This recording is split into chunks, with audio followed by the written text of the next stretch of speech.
Correct. We're cooking with grease. We're cooking with grease. Cooking with oil. Is that the saying? Is it grease or oil? I think it's cooking with oil. But anyways, welcome into another episode of the Young Dad Podcast. I'm Jay, and joining me today is yourself. Yeah, it sure is. The weeks, man, those weeks fly by because we're doing so much. We're so busy between school. Wouldn't have it any other way. No, yeah, I hear you, man. I'm the same way. I absolutely love this. I love being a dad. I love getting to and a dad of two girls, man. It's such a blessing, and it's the greatest. I mean, I don't know if you wanted to call it a job or Absolutely. whatever, Especially being whatever a you want girl to call dad. it. But yeah, it's the But coolest, greatest thing it's the best. out We'll there. jump into that here shortly. Robert, I wanted to introduce you to the listeners in case they skipped over the intro, because I'm guilty. I skip over intros just to get to the good stuff, get to the podcast. Sometimes I'm short on time and I just want to get into it. But if they skipped over the intro, I introduced your Instagram page, the.girldad.adventures. And it's a pretty simple page overall. You want to encourage other dads to show up, have fun with their kids, and that life is too serious and that we just need to let our kids be kids and we need to be kids with them sometimes. So, Robert, that's a little bit about you, but go ahead and tell us a little bit more about you, your fatherhood journey, and anything else you want to share about yourself to kick us off here. Yeah, man, absolutely. Thank you. Yeah, so Congratulations. That's before a the huge kids, milestone. I'm married for 10 years. We just celebrated a couple weeks ago, my wife and I. We've known you. Thank you. Yeah. Yeah, that's something that flew by. It seems like hasn't been 10 years because it went by so fast, but at the same time, it's crazy how it has been 10 years. We've been together for 13 years, so that's been one heck of a journey. And so I have two girls, two daughters, 7-year-old and 5-year-old, that keep us active, keep us busy. My 7-year-old Juliana, we call her Juju. She's really into baseball. She loves playing video games on her iPad. She's always creating new things and doing new things. I love her creative side and the things that she does. And then our youngest, Leah, we call her sister, being the younger sister. But yeah, she is a funny one. She loves to joke around. She loves to mess with us, play pranks, mess with us all the time. So she's really into gymnastics. So like we were saying, we stay so busy between the baseball practice, gymnastics, baseball games, school. Fortunately for us, we have the opportunity that we can homeschool our girls. I do work from home full time, so that allows me the opportunity to be able to take care of them at home and help them out with their homeschooling. And then my wife is into substitute teaching right now, and she does that a few days a week, and then she also takes over on the homeschooling. But my journey as a dad, it's something that I've always wanted because I'm the oldest of 3, so I have 2 younger sisters, and I've always had this like leadership thing where I just want to help others out and take care of others, and that's how I've always been. And when I blessed with the opportunity to be a dad, it's been the greatest thing ever, because I get to grow with them, and like you said with my Instagram page, it's something that I get to grow up with them, and I get to experience being a kid with them again, and I get to see it from a whole different perspective. Yeah, she is, man. The oldest, their personalities match my wife and my personality. So the oldest is a lot like me. She's very cautious, very careful. She's, very emotional. I'm a very emotional person, with our feelings and everything. And our youngest is a lot more reserved, like my wife, but yeah, she's really like adventurous and eager to do something and try something. And she's, jumping off, walls onto the ground or jumping into like a swimming pool, where my oldest is like kind of trying to step into it. Yeah, no, my kind of oldest, assess everything. The and way. the youngest loves is baseball, like, nope, let's just go in and we'll see what happens. Like, it's a certain set. It's a defined set. It's like, I like this, I don't like this. I like this, I don't like this. And it's all those things. And she's the same way. Like, okay, I'm gonna tread it out. She looks like me, and she has my logical side. of like my thinking, like how she does things. Very logical, very methodical, very thought out, like goal oriented, plans things out. Just a very thorough thinker, which is very much like me Mm-hmm. in a lot of ways. Looks like me, just so many similarities between me and her. That interest that we have, everything aligns with us. My younger one, she's the same way. She will just jump into a pool. She'll jump off a couch. She'll climb on a wall. She'll run around. She'll take her pants off in public. She'll pull her shirt up in public. She'll do whatever she wants whenever she wants. And she has the wild side of my personality, which like I obviously don't have anymore, but it's like some of the things she does, my fiance now, she's like, you know, D looks like you, but P acts like you, where she'll just like, I'm pooping, or just like runs around with her pants off, or Mm-hmm. just farts, or just does something, just whatever. She just does whatever. And I love that about her because That's funny. it just creates so much joy and like balance between the two of them. And when they fight, oh, they fight because they're so different. Mm-hmm. One's a Cancer, one's a Scorpio. I don't know what that means in retrospect to everybody, but Mm-hmm. they're one's more emotional and one's very much more impulsive. And the impulsive is more like me, so sometimes I'm just laughing because she got under her sister's skin because it's so easy because she is so highly emotional and sensitive. Nothing wrong with her. She gets that more from her mother than me, but it's just funny how different they are. It's just funny. Yeah, it is. It's crazy. I completely agree with you. Yeah, mine are they're so different, and they do have their things that they're so alike. And I was thinking about when you're talking when they're fighting. It's true. I mean, 1 minute, my wife and I are in a room, and we hear them laughing and ha ha ha, and literally, 10 seconds later, they're yelling at each other, and Exactly. I don't want to talk to Exactly. you. I'm It's not your so friend, crazy, and this especially and that. like And it's like, having two girls that are you guys are within just a playing. couple How are years you of each fighting other. about I it? think mine are So, like 2-ish years apart or so. No, 3-ish. 2 and hmm almost 3, whatever. But they're really close in age. They're in that same kind of age range that yours are. And they'll do the same thing. Like all of a sudden, they'll just be quiet in their room watching Pokemon or something. And then the next thing I hmm hear is just yelling and screaming and kicking and crying, and everything's going crazy. The dog's got the zoomies now. And I don't know what just happened 3 seconds ago. And then all of a sudden there's crying, and then there's more crying, and then there's no crying, and then there's crying. And I don't know why everyone's crying all of a sudden because I don't get it because I don't know what's going on. yeah, it's the same over here. I think it's just that the oldest and youngest and the first and the second and the personalities they get from each parent. And yeah, it's and kids are kids, and they sometimes just have no filter, and they just go all Of out. course. And it's funny to see sometimes, but there does come a Yeah. point where my wife and I do have to step Go in and take some just space. like, You stay hey, over here with me. you go And to one the room, you thing I go to love the about other, chill out my for a couple both minutes, my and kids, then they'll be back to playing. but is they both show me like Yeah. a different side of like life. They both show me like, okay, maybe I do need to be more cautious in certain situations, or maybe I do just need to just like chill, relax, and just laugh and just have fun. Like my little one, she does that so well with all of us, with me, my fiance, and her sister, where it's just like she will literally say to her older sister when she's upset or getting upset, it's not that deep. I taught her to say that, but she just says it randomly now. She just goes, Sissy, not that deep. And the older one gets mad at her and like, Dad. And it's like, well, is she right? Is it not that deep? Do you really need to be so serious? And I think that's the best thing about the younger one for me is that she's just a reminder all the time. Like, just laugh, just have fun. If you hear music, just start to dance. She hears random music, she will just start dancing. Her little dance moves, just wherever she is, doesn't care.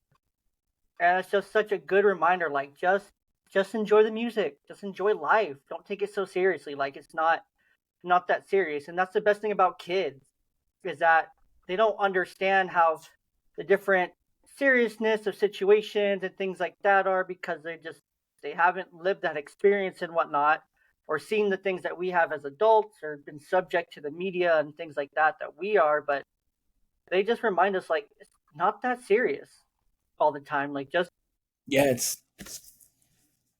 no, you're absolutely right. I mean, they, there's been many examples with my girls that, I, we have our own stresses and our own things that we're worried about, and they just, you know, it's, they, like you said, it's not that serious to them, and they just live life and they have fun. And I think that's the greatest thing about them, is that they can, in something that we can learn from them, that life isn't that serious, and that we can't be, and not take it so serious, and just to enjoy the things that with life, because we're not guaranteed, we're not guaranteed tomorrow, we're not guaranteed the next hour. So why are we going to spend, every moment, whether it be mad, frustrated, worry, sad, just enjoy life, enjoy the moments that we have, and cherish the moments that we do have right now. And kids really do show us that, because like you said, they have that innocence to them, because they're not exposed to everything, and as they shouldn't be, because they're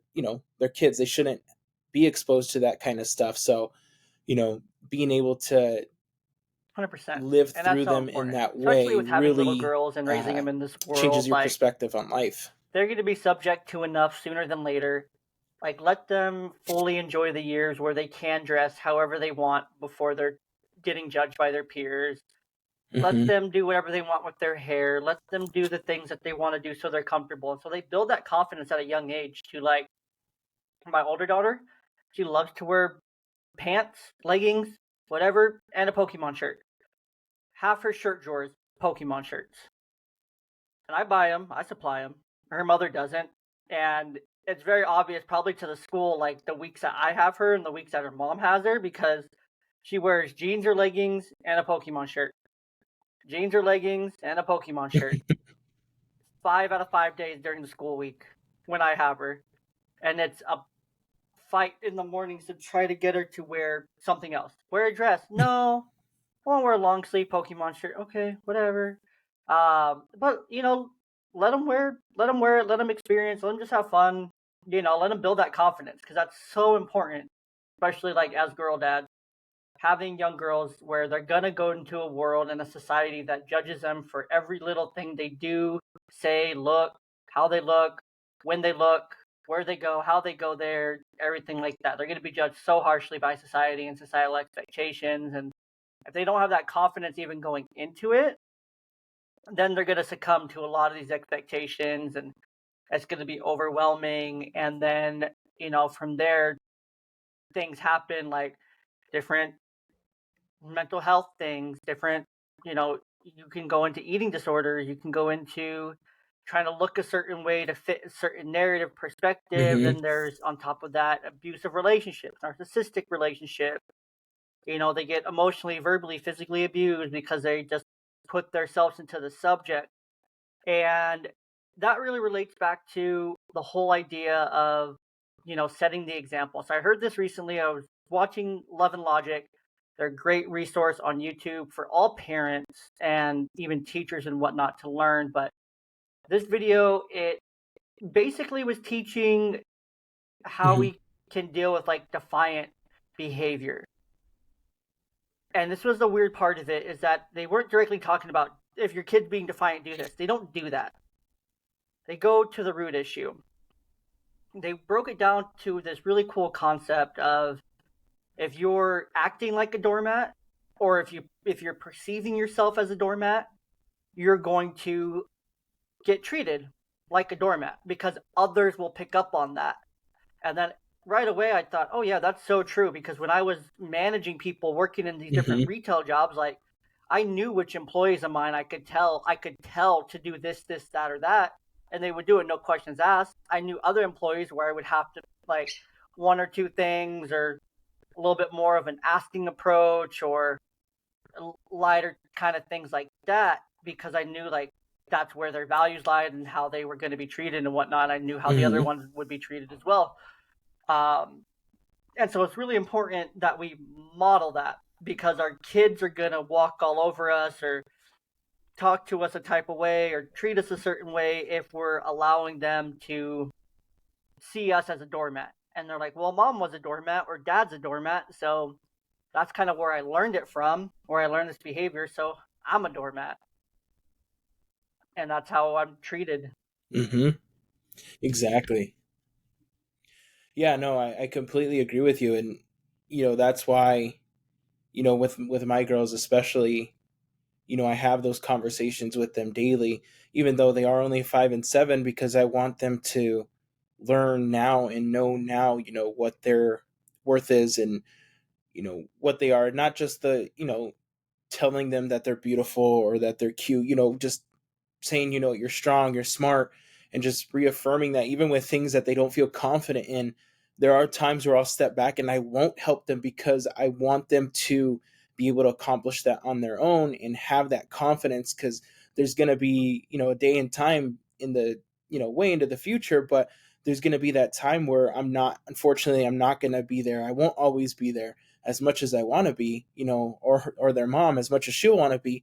There's going to be, many times where they're going to have to do something on their own. And I want to build that foundation now. That way they can build upon that. So when they are older and they are faced with a situation, they'll have that, they'll have the tools and resources to be able to push through whatever they need to push through. And like you said, not just let somebody walk all over them, and, stand up for themselves and be able to handle themselves, because, it's so much different for women in our society and the things and the challenges that they have to face. And yes, it's scary to think that, my daughters are going to one day have to go through that. But if I can equip them with the tools and resources, I can give them the best opportunity to Exactly. And to I think that's succeed. because we're not equipped for that. Like biologically, like you were saying earlier, like very natural for you because you grew up as, the lone boy with sisters in Mm-hmm. the home. So you always kind of have that instinct on like protecting and nurturing and loving your younger sisters, and also being put on that responsibility of the oldest child. Like, okay, you need to take care of X, Y, and Z because you're the oldest. So you need to do A, B, and C for your younger sisters. You're the first one to get your license. So now you have to drive them and you to here and here and here, or you take your sister and go here, kind of thing. So that's just very natural for us men because that's just biologically how we're created, to protect, to provide, to do these things. But we're not equipped to Mm-hmm. like build that confidence. We're built to solve problems. Like we see problem, we solve problem. Monkey see, monkey do, kind of thing. But and that's hard, especially when you have Mm-hmm. kids, especially Mm-hmm. girls. I feel is one of the hardest things Exactly. because you're like, well, I really want to help you because I know the answer to this problem. Because again, it's probably something your wife hates too. Because like as men, we monkey see, monkey do. We fix problem. Here's your simple logical solution to your 20-minute rant you just had. Here you go. Um, but it's the same concept. It's like how do I as a man teach you girls how to be confident and be strong when I don't have that naturally, kind of thing. I think that's one of the hardest things to do as a father. Because with boys, we can teach them to problem solve because they think to problem solve. It's like, okay, you see that, you do this in this way, kind of thing. Girls don't think like that. They don't Mm-hmm. think like that at all. It's like you have to just let them go through their thought process and figure it out, and essentially let them No. fail, which sucks because you care about them and you don't want them to fail, but essentially they need to get frustrated and upset and fail because that's how they're going to get through it and learn and grow and develop. But that's Yeah, absolutely. And that's the biggest, you said it right there. That's one of the biggest things that I had a hard time with in the beginning, and something that I work on with is letting them fail, and then also letting them see me fail.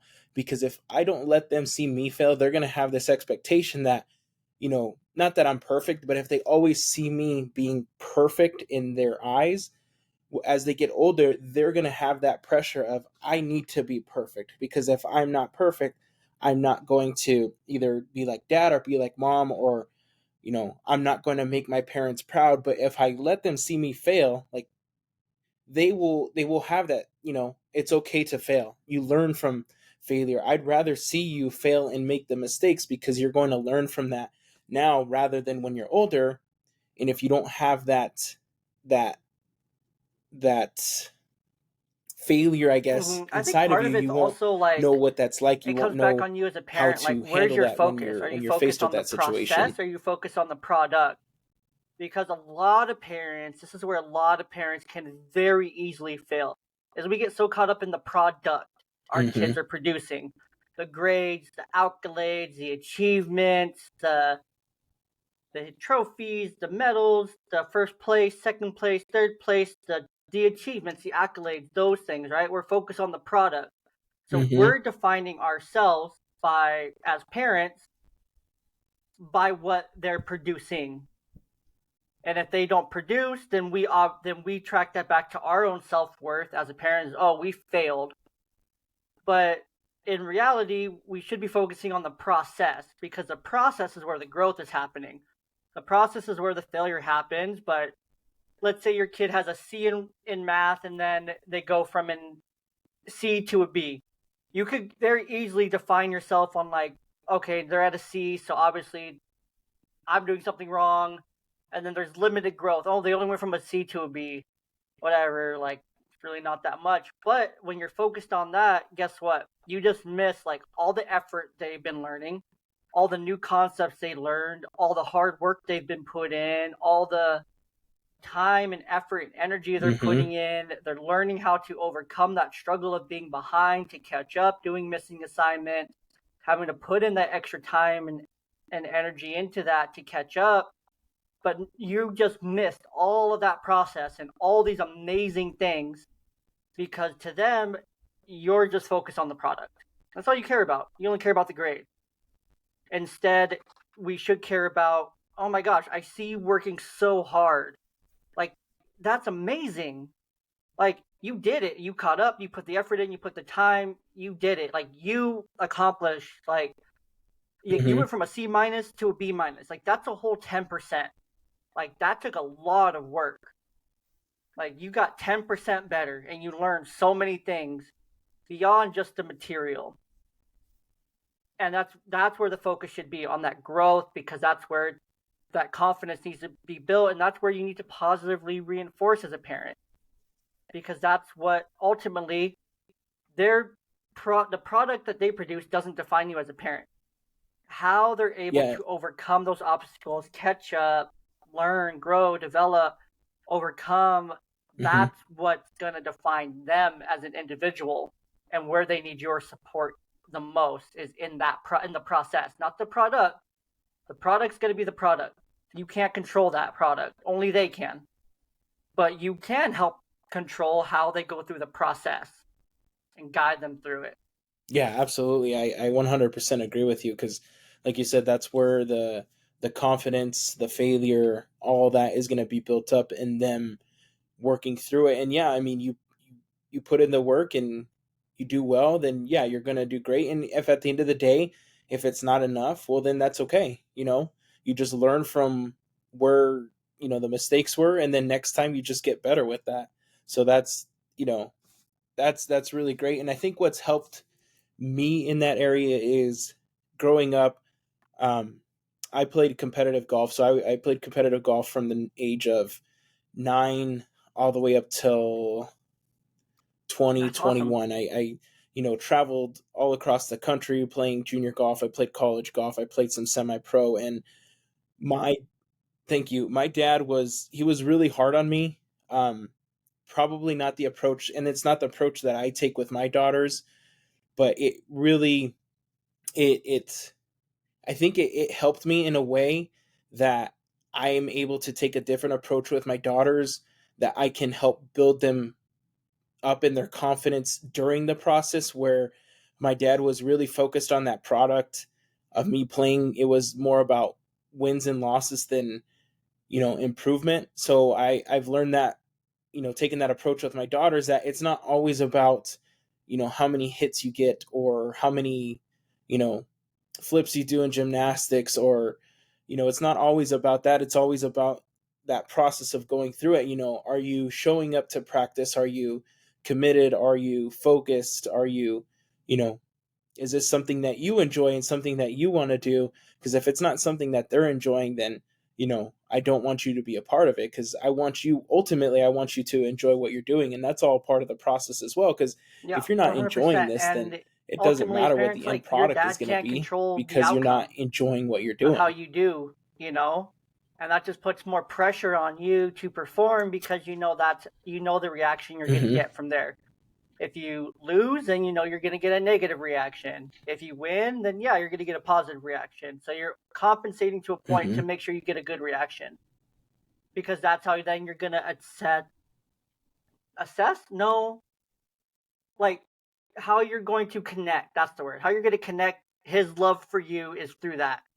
So his love is, in that instance, not saying he is. I'm sure you and your dad have Yeah. worked through all that, figured all these things out. But like essentially with our kids, like if we're focused on the product, okay, they know we're focused on them going 2 for 3 in that game and making no errors and things like that. And then let's say they go 2 for 3, but they committed 2 errors.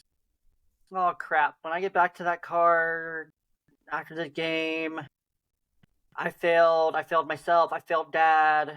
I messed up. He's not gonna Mm-hmm. love me. Not gonna support me. He's gonna be mad. He's gonna be angry. He's gonna yell. Something negative is gonna happen, right? He's gonna totally forget that I did do really well. I went 2 for 3, which was my goal, was to go 2 for 3, and I got on base 4 times because I walked the other 2 times. So technically, I was 2 for 2, but that doesn't matter because I made the 2 errors. Why would he care about how I was able to discern the strike zone or be able to control the count or control the plate or have a good eye or get on base? And then I stole a base, but he's only going to care about 2 errors. That's all he cares about. That's exactly it. It's yeah, and that's, you described perfectly the relationship that I had with my father. But in golf terms, I could have played, a good round, but it came back to, well, you should have done this and this better. Well, had I not done this and this, I probably Yeah. would have played. There How was come that when actually, we drove at had my 250 good yards when you knew holes, you and needed to I drive hit at good shots here 280 and there, versus but the focus now was, you're 25 yards yeah, behind, so you parred that hole, but if you would have drove at 275, you likely would have birdied that hole instead. exactly, exactly. And with my daughters, the approach it's taking, it's kind of like I guess like a sandwich. It's good, bad, good. And in that bad, I just want to not beat them down on it, but hey, like, hey, what was your, there's not really a whole lot going on right now, but if it gets to a point, hey, what was your thought process on this, or what happened? What can you do better to fix that? And let them be the ones, if they get frustrated with themselves because 100%. And of the that's things what they we did, should and me do as be the dads person that's and just as going to always parents, is we encourage them and provide give that them the confidence and confidence that that they support that need. they need. Like, should we still be there at the sporting event? Absolutely. Should we focus on the good versus the bad? Like, hey, you did great at the plate today. You did phenomenal at the plate today. You made those 2 errors, but you also made 10 good plays. So don't let those two folks get you down. Like, maybe we'll put in a little bit more time practicing before your next game, or maybe some more ground balls, or maybe some more throwing practice we can do together. Just to, build you back up. We'll get it together though. No, don't worry about it. Instead of, why the Hmm. hell did you have 2 errors? Like, you're so much better than that. Like, what were you thinking? Why weren't you focused? What was going through your head? Because then that kid is going to hear, oh, dad doesn't love me. He doesn't care. Like, that's not fair. Not fair to our kids. Yep, exactly.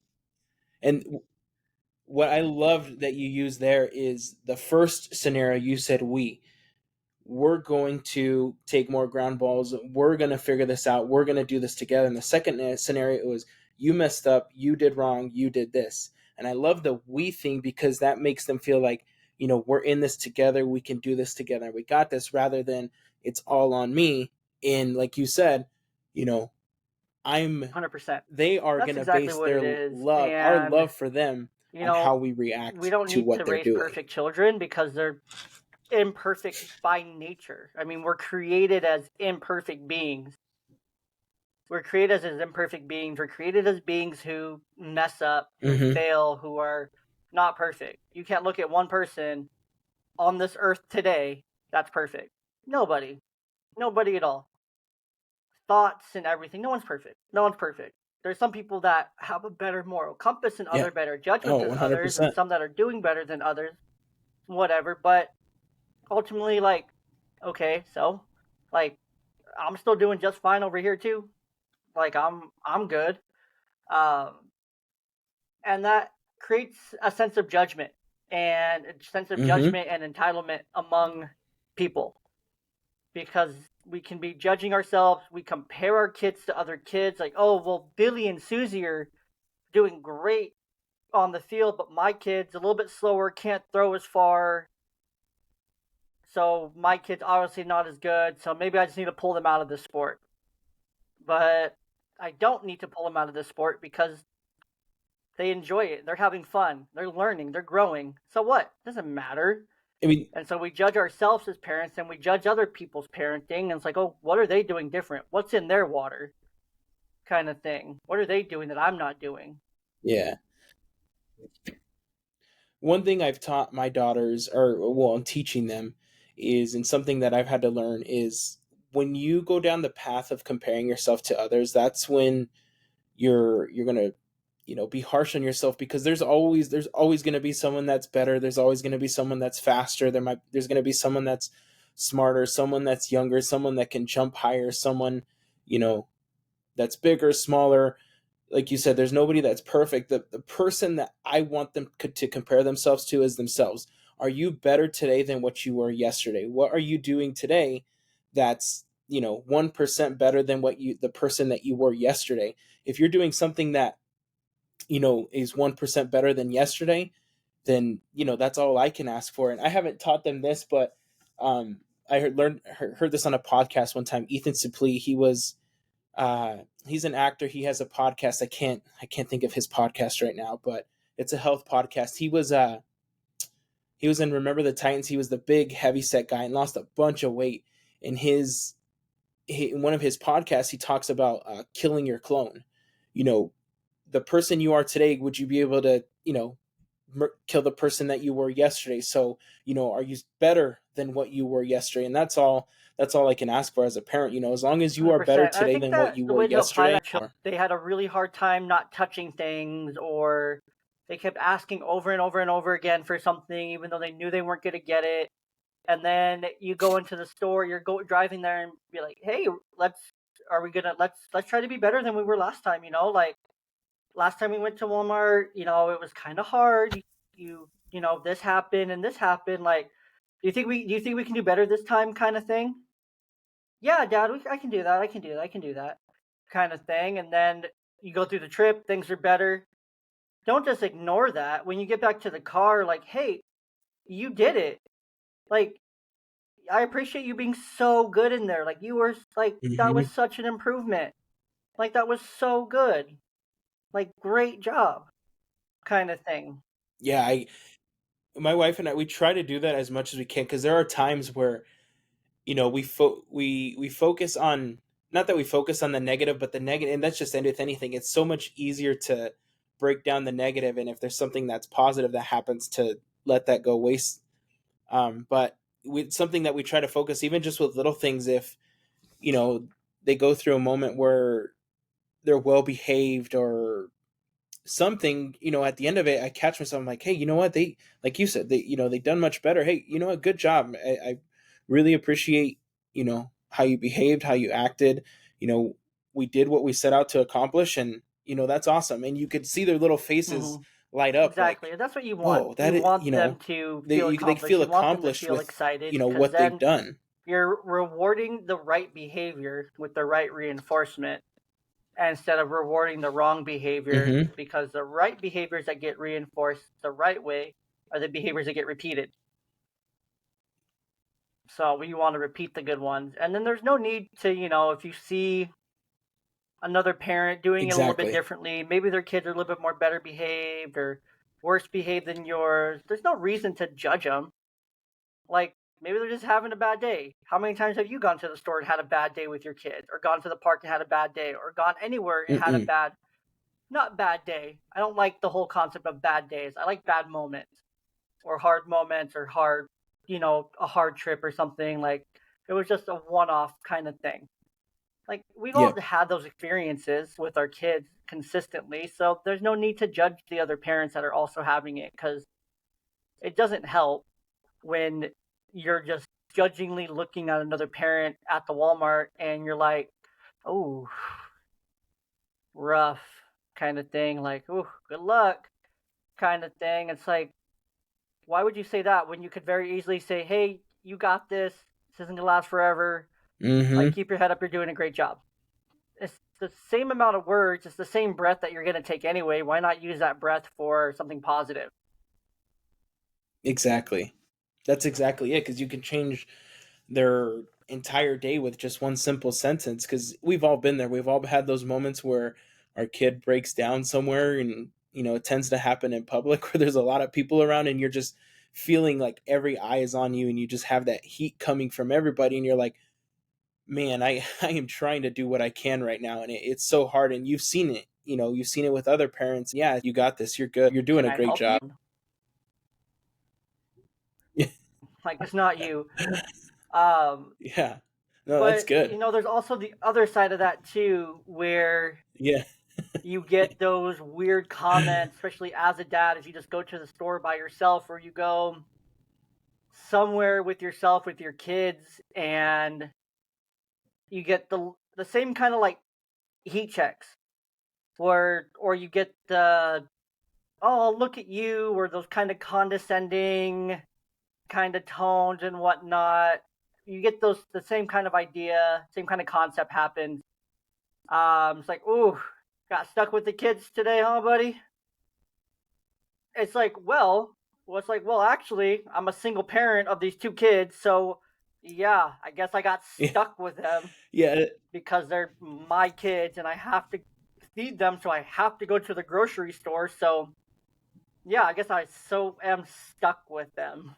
Yeah. I never understood that. I don't know if it's uh, a generation thing or what, but my wife and I do a good job of getting, I guess if you want to say me time or whatever, but there's been many times where, she'll go out with her sisters, or she'll go do her nails, or she'll go do her own thing, Mhm. and Mhm. she's out doing it, and she'll be with, friends or whatever it is, and they're like, is your husband okay with the kids? Like, he let you come out? Like, and the other one, they have their kids, the other, her friends have their kids, and she's by herself, and she gets that, and she's like, yeah, he's fine. And I'm the same way. Like, I'm like, don't worry, like, they're my kids. Like, I have no problem. I am not They're not stuck with me.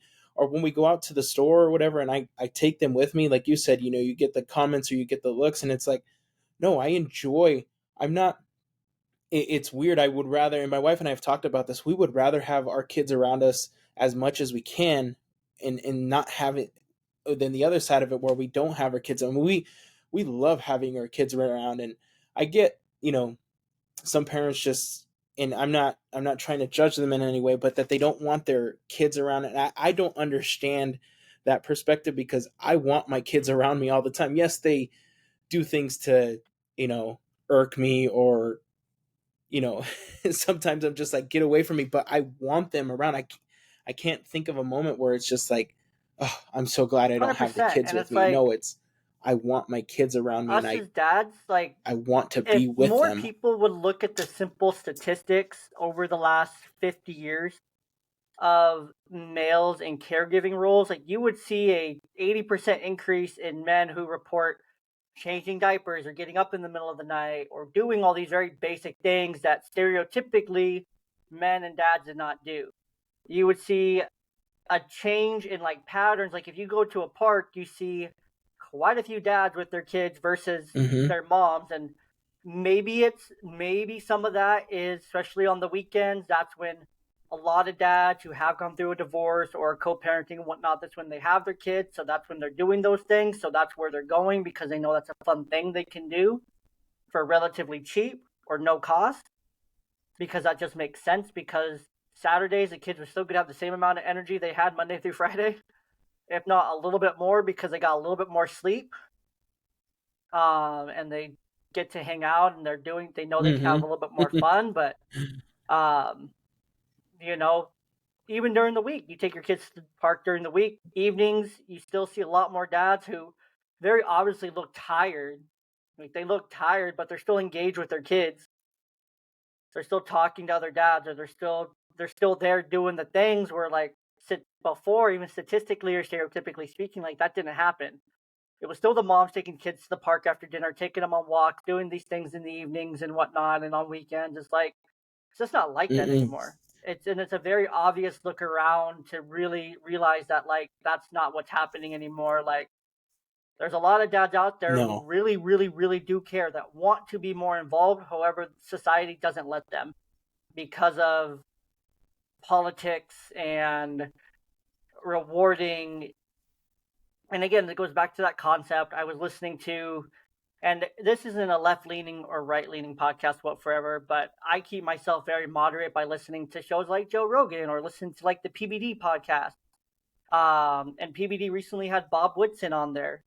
Bob Woodson's an incredible speaker, incredible story and whatnot, but Mm-hmm. he broke it down to when society started rewarding. I want to say it was like Nixon or something, sometime after World War II, whoever the presidents were or something, but I don't remember who, but they would reward low income or African American women for not having a man in the home. And then these other agendas from them were then pushed,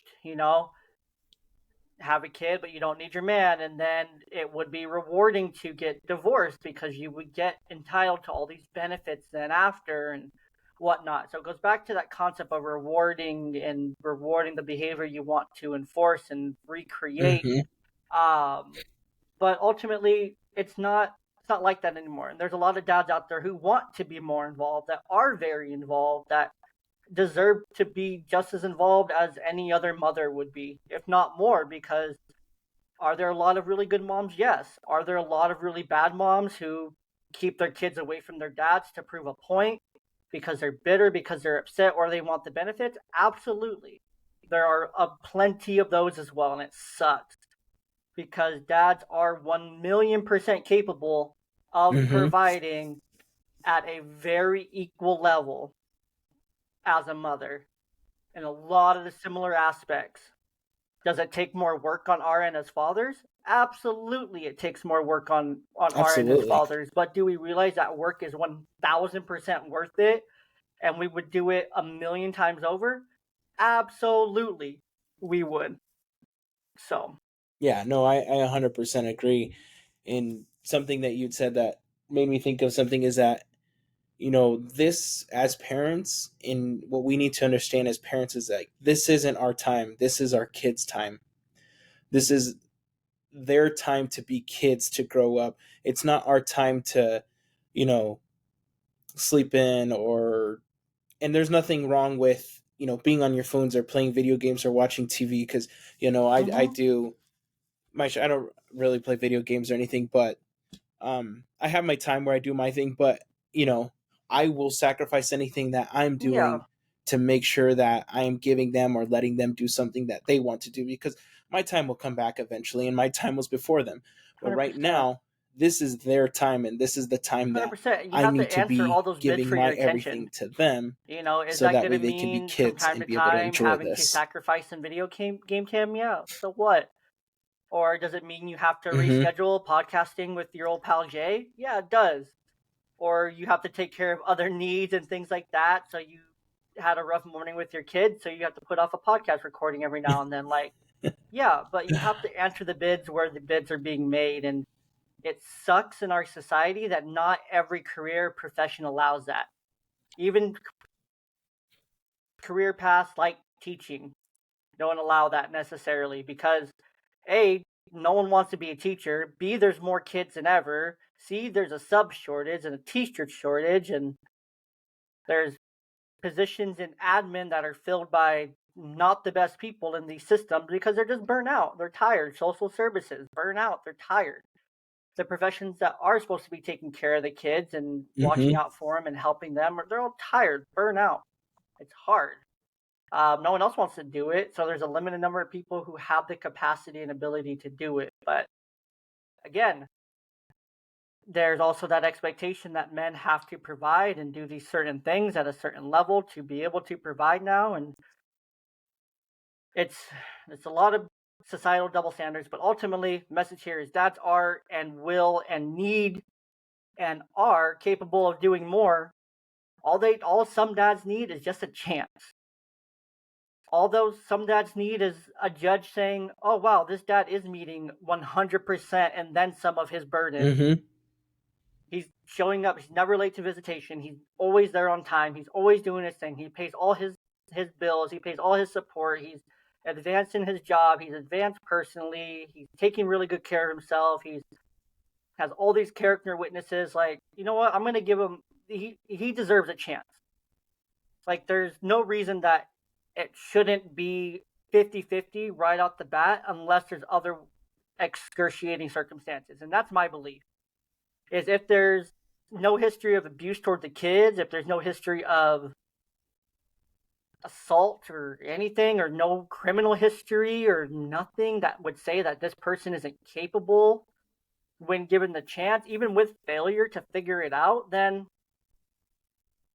why not? Like, what's so wrong with that? There's nothing wrong with that. And if he fails, guess what? He's going to learn from that failure and he's going to do better. Is he going to be perfect? No. Is the mom perfect? Exactly. Absolutely not.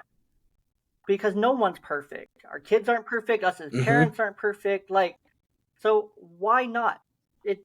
It's a no-brainer. It should be a very obvious answer in our country, yet it's not. But anywhere else in the world, they don't have the issue of one and two, half of people getting divorced and then half of kids having to go through into a co-parenting relationship and then losing their other parent for half or more of the time. Like, other countries just don't have that problem because that's not what the country and the people honor, value, and incentivize people to do ultimately. So yeah, no, that's like you said. I mean, it's why is it from the get-go the mom would be able to get full over the dad when if there's no any outside circumstances or nothing that's preventing, if the dad is just as equally good as the mom and job and parenting or whatever it may be, it's not fair. It's not fair on the dad's end, and that's just unfortunately. I mean, anytime you hear a couple, and it's just with anybody, even me, if you hear a couple that's getting divorced and they have kids, you're automatically going to assume that the mom is going to be the one to get full custody or more custody of the kids, because it's just what we're accustomed to seeing. When hopefully we are, we as dads can start changing this narrative on dads that no, we are here, we are more present, we are out here doing our thing to take care of our kids, and we're not just going to work, coming home, sitting on the couch, cracking open a beer, drink or watching TV, getting our dinner fed to us, going to sleep, and doing the same thing the next day. No, we're waking up, cooking breakfast, getting things ready for our kids, getting everything started for them, doing our work, helping them, whether it's taking them to school or helping them with their homeschooling, and then when you're off work, cooking dinner and helping out with the kids. And this is not anything against my wife, because we do everything great so equally that she is able to do something and I do something else, and we're such a good tag team with that. But it's it's a lot of things are just like, well, dad is just there to provide the money and mom does everything else. No, 100%. And that's not how it is that now. doesn't Mom happen and dad overnight. can Like, in both your provide guys' money, and mom and relationship, dad can both like, it provide took you everything probably for the about the last kids. 7 years to figure it out. And it's probably taken a lot of refining, a lot of ups and downs, some fighting probably in there, some disagreements, and Mm-hmm. some calling each other out. Like, there's a benefit of being together 13 years, and there's a benefit of being together 6 of those Oh, years before absolutely. children to figure some of these things out, to realize, oh, he's just as equal as me, or she's just as equal as me. Like, we can do the same things on the same level. Or, yeah, she's better at cooking than I am, or I'm better at cleaning and scrubbing toilets than she is. Or she's a little bit faster at laundry, but she doesn't like doing it, and I don't mind doing it. So that's something we found out we're going to do together, kind of thing. And you realize these things over time, and it's just working together. And then you do the same with your kids, and you're like, oh, Exactly. she's really good at this, but she's not great at this. So this is where I need to help. Or but I'm not good at that thing she needs help with, but her mom's really good at that thing. So that's where she's going to support her, but I can support her really well in this other thing where my wife can't as well because that's a limit. And I know that's one of her limits where she's going to try still, but Mm-hmm. she knows she's probably going to need to rely on me or I'm going to need to rely on her for these different aspects and whatnot of this parenting thing or however that looks for everyone's situation and whatnot. But there's an equal level of capability. That's the moral of the story here. There's an equal level of capability that both people can provide the basic needs, the emotional needs. Is it limited in some aspects? Yes, because we're not perfect. But with hard work and determination and giving it your best shot 100% of the time, I mean, failure is inevitable, but you're going to figure it out eventually. So, but Robert, are you ready to wrap us up here and get into the Yeah, YDP3? exactly. 100% correct. I agree. Well, I did forget to warn you about the YDP3 before we started recording, so this will be fun. Yes. So, the YDP3 are 3 questions that I ask every guest toward the end of every podcast, and I'm like, sometimes I prepare you, sometimes I don't.